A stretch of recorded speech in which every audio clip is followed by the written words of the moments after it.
ये आपका वापस स्वागत है। मैं Vivek Bindra, motivational speaker, leadership consultant, business coach. आज इमिग्रेशन की बात करूंगा। आप यूएस जाना चाहते हैं, यूरोप जाना चाहते हैं, ऑस्ट्रेलिया जाना चाहते हैं, क्या तकलीफें आ सकती हैं, कैसे जाएं, आसानी से वीज़ा कैसे आपको मिले।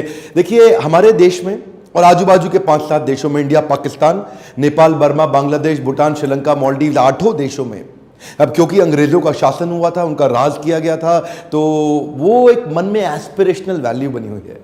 हाँ जी, अमेरिका जाना है जी, अमेरिका। अब पूरा पंजाब देखो, कनाडा जाना है, कनाडा जाना है। हाँ, बोले सो निहाल, सत श्री अकाल। देखिए, ध्यान दीजिए। अब अगर आप जाना चाहते हैं, इस वीडियो को ध्यान से देखिए। हमारे देश में यूएस जाना, यूरोप जाना एक स्टेटस सिंबल हो गया है, एक आइडेंटिटी का हिस्सा हो गया है। लगता है कि यहाँ छोटी मोटी नौकरी करने से अच्छा 10-15 हज़ार रुपये, वहाँ लाख 1.5 लाख रुपये मुझे मिल जाएगा। इधर मेरे कर्जे उतर जाएंगे, बड़ी फ्लैशी लाइफस्टाइल हो जाएगी, और अंग्रेजी बोलूँगा, व्हाट्सअप डूड, बहुत सारी ऐसी, बेसिकली एक फ्लॉन्ट करना चाहता है आदमी। तो अगर आप जाना भी चाहते हैं, कोई समस्या नहीं है। वैसे तो इंडिया में बहुत पोटेंशियल पॉसिबिलिटी है, फिर भी जाना चाहते हैं तो वीडियो पूरा देखिए। इस वीडियो को छोटा सा बैकग्राउंड देना चाहता हूं। 3-4 महीने पहले मेरे लीडरशिप फनल में एक पार्टिसिपेंट आए थे। इनका नाम है दीपक योगेश्वर। इनकी अपनी कंपनी है, इमिग्रेशन एजेंट है ये। इनकी कंपनी का नाम है ब्लू लाइन विश्वास। तो इनके मैंने कई क्वेश्चन सुने। लीडरशिप फनल में पार्टिसिपेंट मुझसे आके क्वेश्चन करते हैं ना, बहुत क्वेश्चन, तो उन्होंने कई क्वेश्चन मुझसे की। वो क्वेश्चन में मुझे बड़ी गहराई दिखाई पड़ी। बाद में मुझसे पर्सनल बिजनेस कंसल्टिंग और कोचिंग के लिए भी आकर के मिले।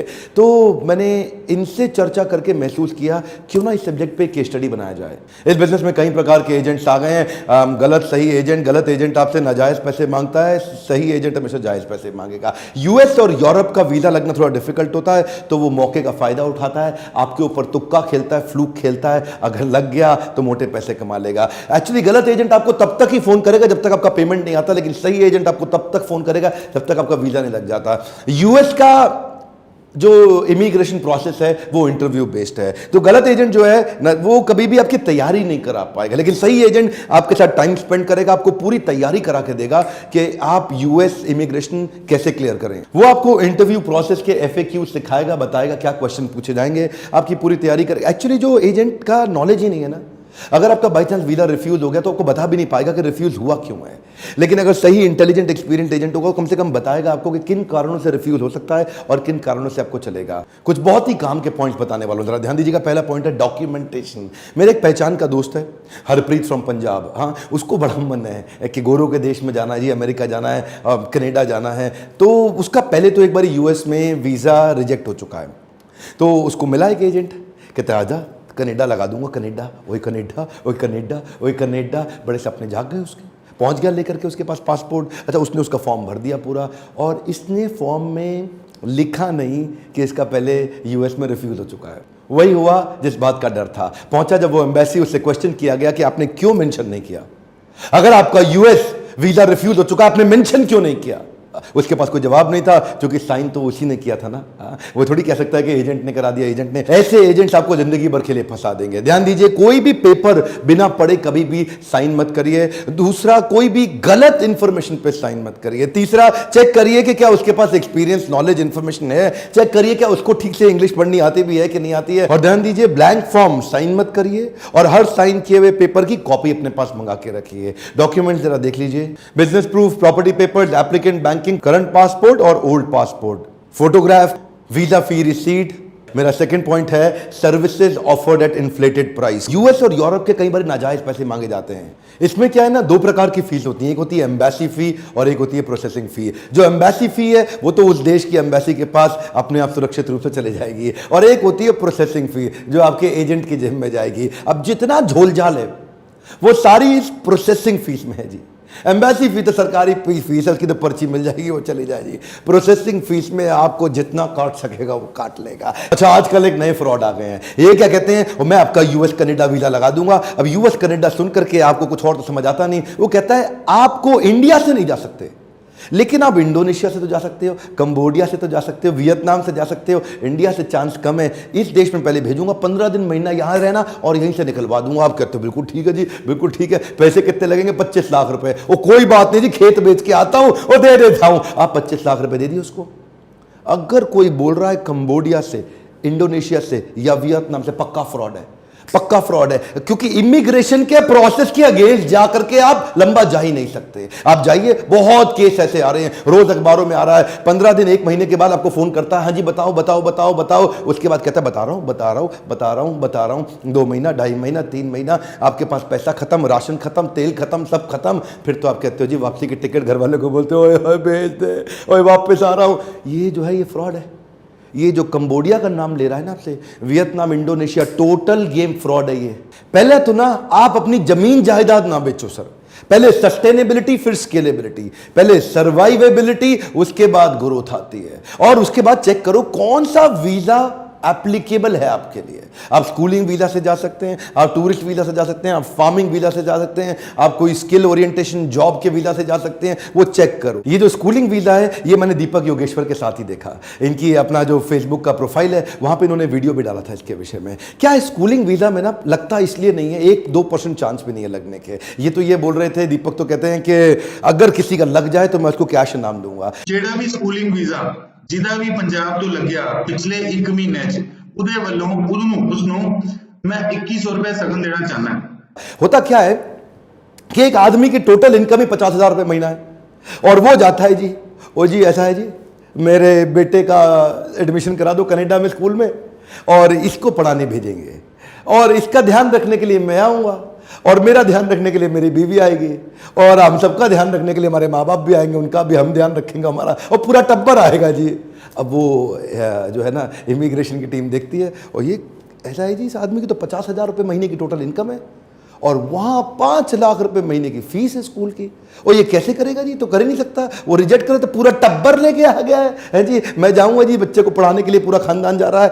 एक्चुअली ये फ्रॉड एजेंट होता है, ये आपसे करा देता है। फिर फार्मिंग वीज़ा, वो कहता है जी फार्मर बन के चले जाओ, आप किसान हो, वो खेत बेच आओ, मेरे को पैसे दे दो, आपको फार्मिंग वीज़ा।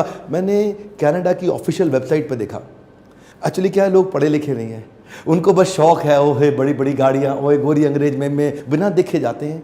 आप देख तो लो पहले, $3 लाख का इन्वेस्टमेंट है, आपके पास है ही नहीं जी 3 लाख, आपके पास 3 लाख रुपए ही नहीं है, $3 लाख कहाँ से लेके आएंगे आप? और दूसरा उसके बाद कहता है जी आपकी $5 लाख की नेटवर्थ भी चाहिए। ये 2 तो मिनिमम रिक्वायरमेंट नहीं। अगर आप क्वालिफाई नहीं कर रहे, वेबसाइट के अब जो उनकी जो नॉर्म्स हैं वो पूरे ही नहीं कर रहे, तो क्यों अप्लाई कर रहे हैं? अच्छा, अगला है वर्क परमिट का वीजा। ये जो वर्क परमिट का वीजा है इसमें भी कई सारी चीजें। पहला तो जो आपकी नौकरी लगवा रहा है उसके पास एक रिक्विजिट रिक्वायर्ड सरकारी लाइसेंस होता है, वो है या नहीं है, मैं उसके बारे में बताऊंगा। पर लेकिन दूसरा एक नया फ्रॉड आ गया जी। वो फ्रॉड क्या कहता है कि आपको अभी तो कुछ देना ही नहीं मुझे, आपको तो बस खाली अपने मेडिकल टेस्ट का, अपॉइंटमेंट लेटर का और कुछ बेसिक एक्सपेंसेस का पैसा देना है। जब आपकी नौकरी लग जाए अमेरिका में, आप जाके सेट हो जाओ, तनख्वाह 2-4 जेब में आ जाए, तब भेज देना। तो आप कहते हो जी तो बड़ा अच्छा आइडिया है जी। वो अखबार में लगातार ऐड निकालते हैं इस तरह से, और इस तरह 3-4 महीने तक बहुत सारे लोगों को बुलाते हैं और उनका मेडिकल टेस्ट कराते हैं। और जिस डॉक्टर से मेडिकल टेस्ट कराते हैं वो एम्बेसी का एम्पैनल डॉक्टर होता ही नहीं है, वो उनका प्राइवेट डॉक्टर है। वो टेस्ट करा के रिपोर्ट भी देगा बाकायदा आपसे, लेकिन टेस्ट कराने के बहाने आपसे 5 से 10 हज़ार रुपये ले लेंगे। अजी सारे टेस्ट होंगे, वो टेस्ट होगा 500 रुपए का। और इस तरह अगर वो टेस्ट के नाम पे 10-10 हज़ार रुपये 1,000 लोगों से ले गया अगले 2-3 महीने के अंदर, तो 10,000 मल्टीप्लाइड बाई 1,000, 1 करोड़ रुपया हो गया उसका। तो उसके तो ऐड का खर्चा भी निकल के आ गया, ऑफिस का खर्चा भी निकल गया, मेडिकल टेस्ट का खर्चा भी निकल के आ गया, नोट छापे अपना रातों रात गायब हो गया। और दूसरी तरफ एम्प्लॉयबिलिटी अगर वो जनरेट करके आपको दे रहा है, तो प्रोटेक्टर जनरल ऑफ इमिग्रेंट्स का एक लाइसेंस होता है। Government of India, ministry of overseas Indian affairs एक सर्टिफिकेट देती है रूल 10(2) का। प्रोटेक्टर जनरल ऑफ इमिग्रेंट का अगर लाइसेंस नहीं है, वहां से काम मत कराइए, पनिशेबल ऑफेंस है। वो पकड़ में आ गया तो सीधा जेल में जाएगा। आजकल तो लोग दूसरे के लाइसेंस पे सब ब्रोकर बन के काम कर रहे हैं। पहले चेक करिए, सही जगह से काम कराइए। ये बहुत सारे फ्रॉड्स को देखते हुए मैं जब दीपक जी के साथ उनकी बिजनेस कोचिंग कर रहा था, जो लीडरशिप फनल के पार्टिसिपेंट है, एक्चुअली इन्होंने इंस्पायर किया मेरे को वीडियो बनाने के लिए। ये जरूरी था वीडियो हमारे देश क्षेत्र में, खासतौर से पंजाब, गुजरात और केरला के यूथ्स के लिए। देखिए जीता जागता केस स्टडी देता हूं। लीडरशिप फनल प्रोग्राम में आए और आते ही इनके बिजनेस में एक नया जे कर्व आया, कुछ इंपॉर्टेंट चेंजेस लेकर के आए। काफी डिस्कशन किया, इन्होंने बहुत क्वेश्चन किए थे मुझसे प्रोग्राम में। सबसे पहला काम क्या किया, जो ये फीस चार्ज करते थे 10 लाख, उसको कर दिया 1 लाख। जो ये समाज में फीस लेते थे 1 लाख, उसको कर दिया 10,000। 10,000 को कर दिया 1,000। अपनी पैसे तो 1/10 कर दिए, लेकिन बिजनेस इनका 10 टाइम्स बढ़ गया। क्यों? स्केलेबिलिटी हो गई। देखिए कैसे हुई। अफोर्डेबिलिटी लाते ही साथ साथ इन्होंने फेसबुक और यूट्यूब पे knowledge based, information based channel को पे काफी फोकस करना शुरू कर दिया। ट्रांसपेरेंसी ले आए, एप्लीकेशन नंबर दे दिया एप्लीकेंट को कि आप खुद ही साथ में ट्रैक कर सको, उसको सिखा दिया कि फॉर्म सारे आप तैयार करके लाओ, उसके मैं आपको फीस चार्ज नहीं करूंगा। इतनी ट्रांसपेरेंसी लाते गए कि कस्टमर्स का इन पे फेथ बढ़ गया। इन्होंने बड़े सारे प्रॉब्लम वाले वीजास को सॉल्व करा दिया, अपने आप वायरल होते चले गए। इन्होंने कई सारे फ्रॉड से उजागर किया, जैसे कि वो स्कूलिंग वीजा मैंने आपको बताया, फार्मिंग वीजा बताया, उसकी तो उन्होंने पोल ही खोल दी पूरी। उससे क्या हो गया, पूरे पंजाब में इनके वीडियोस फैल गए। जैसे ही वायरल हुए, प्रॉब्लम सॉल्व करी, कस्टमर की प्रॉब्लम सॉल्व करने वाले को प्रॉफिट अपने आप आता है, और प्रॉफिट के पीछे भागने वाले को प्रॉब्लम आती है, कस्टमर की प्रॉब्लम सॉल्व होती नहीं है। ट्रांसपेरेंसी को बढ़ाने के लिए टेक्नोलॉजी बेस्ड मोबाइल ऐप लेकर के आ रहे हैं, जिससे जो आदमी एप्लीकेंट है उसको अब बार बार एजेंट के चक्कर नहीं काटने, एजेंट का दरवाजा नहीं खटखटाना, आराम से बिस्तर पे लेटे लेटे मोबाइल ऐप पे ट्रैक कर सकता है कि उसका वीजा कितना प्रोसेस हो गया, कितने दिन रह गए। अगला मेरा पॉइंट है डुप्लीकेट स्टिकर वीजा। ये आजकल बड़ा फ्रॉड हो गया जी। डुप्लीकेट स्टिकर वीजा, जो नए नए मशरूमिंग एजेंट आ रहे हैं ना, वो आजकल देखो, पीछे मेरी एक पहचान की लेडी थी, हमने चेक किया उसके बारे में, बेचारी 10 लाख रुपया गहना गिरवी रख करके ला के उसने एजेंट को दिया, कनाडा का वीजा लगा के देगा। ये कनाडा पता नहीं क्या हो गया पंजाब में, और वो 10 लाख रुपए लेकर के उसने काजी स्टिकर लगा के उसको दे दिया। अब वो बेचारी 3% कर्जे पे लेकर के आई थी, बाहर से 30,000 रुपए महीना कर्जा चुका रही है, और बाद में जाके उसको पता चला जी वो तो स्टिकर नकली है। लोग होलोग्राम चेक नहीं करते, उनको पता नहीं सरफेस पे क्या है, वो सामने डेट नहीं चेक करते, मैच नहीं करते, उसको देखते नहीं कोई स्टिकर निकल तो नहीं रहा था, देखते नहीं कि दोबारा तो नहीं चिपकाया हुआ, किसी और के नाम का तो नहीं चिपकाया हुआ, कोई वंस यूज्ड जिसपे कांटा मारा हुआ वो वाला तो नहीं चिपकाया हुआ। कुछ बेसिक चीज है जिसकी जानकारी होनी चाहिए आपको। एक और चीज ध्यान में रखनी है, कोई भी शॉर्टकट या डोंकी फ्लाइट नहीं लेनी है। ये डोंकी फ्लाइट भी बड़ा पॉपुलर है, और शॉर्टकट तो बहुत सारे आ ही रहे हैं कि पहले आपको मलेशिया ले जाते हैं, और मलेशिया में कोई आपको ले जा करके वहां पे अचानक होटल में बंद कर देगा, और उसके बाद पहले आपको पकड़ के मारेगा, पीटेगा, उसके बाद कहेगा अपने घर वालों से बोलो 20 लाख रुपए भेजे। अब वहां पे जाकर के आपका एक्सटॉर्शन होगा, किडनैपिंग होगी। और दूसरा होता है डोंकी फ्लाइट। डोंकी फ्लाइट क्या होगा, पहले किसी ऐसी कंट्री में, अमेरिका जाना आपको, सेंट्रल अमेरिका, तो साउथ अमेरिकन कंट्री में घुसा देंगे, और वहां से जंगल के रास्ते रातों रात आपको चुपचाप जंगल से छुपा छुपा के आपको अमेरिका में घुसा देंगे। बाद में रिफ्यूजी असाइलम दिलाकर, बड़ा इलीगल प्रोसेस है सर। रास्ते में आपको स्केलेटन, हड्डियां, गायें, मांस, पता नहीं क्या खाना पड़ेगा, पत्ते, पेड़, किससे आपको बहुत। और अगर मान लीजिए वहां पे बॉर्डर सिक्योरिटी फोर्स ने आपको गोली मार दी, ये सारे रिस्की इलीगल प्रोसेस हैं। इससे अच्छा क्या है, एक अच्छे एजेंट के पास जाओ जो आपको वो सारे एथिकल प्रोसेस सिखाएगा जिससे जाना पॉसिबल है, बिजनेस बिल्ड करना पॉसिबल है, अगर एथिकल प्रोसेस से जाने के बारे में सोचें। ये गलत शॉर्टकट आपको लंबा फंसा सकता है। और अगला, कॉन्ट्रैक्ट मैरिज से भैया बच के रहना। क्यों? कॉन्ट्रैक्ट मैरिज शुरू में अच्छी लगती है, आपको लगता है इसके ज्यादा बैंड आइल्ट्स में आ गए हैं, इसके नंबर ज्यादा, मेरे को ले जाएगी, तो वो आपको डुप्लीकेट हस्बैंड बना करके 25-50 लाख रुपए आपसे लेके ले तो जाती है, और वहां डुप्लीकेट हस्बैंड आप उसके साथ थोड़े दिन रहते हैं, उसके बाद अलग अलग, लेकिन जल्दी ही वो आपका दोबारा जो अगला रिन्यूअल के लिए आपसे 50 लाख और मांग लेगी, आपको स्टे एक्सटेंड कराने के लिए 50 लाख मांग ली, और दे दो तो भी कोई गारंटी नहीं कि उसके बाद और ना मांगे। और ऐसा कई बार हुआ है, देखा गया है कि लोग 50-50 लाख, 75-75 लाख रुपए फालतू दे देते हैं उसके बाद, और उसके बाद भी वो लड़की सपोर्ट करने को मना कर देती है, और वो सिंह साहब वापस आ गए जी पंजाब में, वो एक खेती कर रहे हैं, वो एक कनाडा जाना है। ये मामला इतना सीरियस होता जा रहा है, और ये फ्रॉड जो है, कई सैकड़ों हजारों करोड़ की ये फ्रॉड की इंडस्ट्री बन चुकी है। ये मामला पंजाब की विधानसभा के अंदर भी उठा। पंजाब में ये मामला, एक एक घर घर यूथ एक विदेश जाना चाहता है। इनफैक्ट मैं धन्यवाद करूंगा दीपक योगेश्वर का, ये इन्होंने मेरे को इंस्पायर किया, इस प्रकार की केस स्टडी बना करके हमारे यूथ्स को अवेयर कराना चाहिए। मैं चाहता हूं ये अवेयरनेस फैले, और मैं इनको इसलिए भी धन्यवाद करूंगा कि इन्होंने मेरी बात मानी और अपने प्रोडक्ट्स को इतना स्केलेबल बनाया, अफोर्डेबल बना के। एक्चुअली मैंने पहले भी एक वीडियो में बताया था, वो डॉक्टर्स वाले वीडियो में भी, कि कमाओ, बहुत कमाओ, पर मजबूरी का फायदा मत उठाओ। आज एजेंट्स मजबूरी का फायदा उठा रहे हैं, लोग अपने खेत मकान सब बेच के आ रहे हैं। मत बेचो भाई साहब, एथिकल तरीके भी हैं, बिना खर्चा किए भी आप जा सकते हो। इस वीडियो को फैला दीजिए पूरे पंजाब में, गुजरात में, और हर उस व्यक्ति को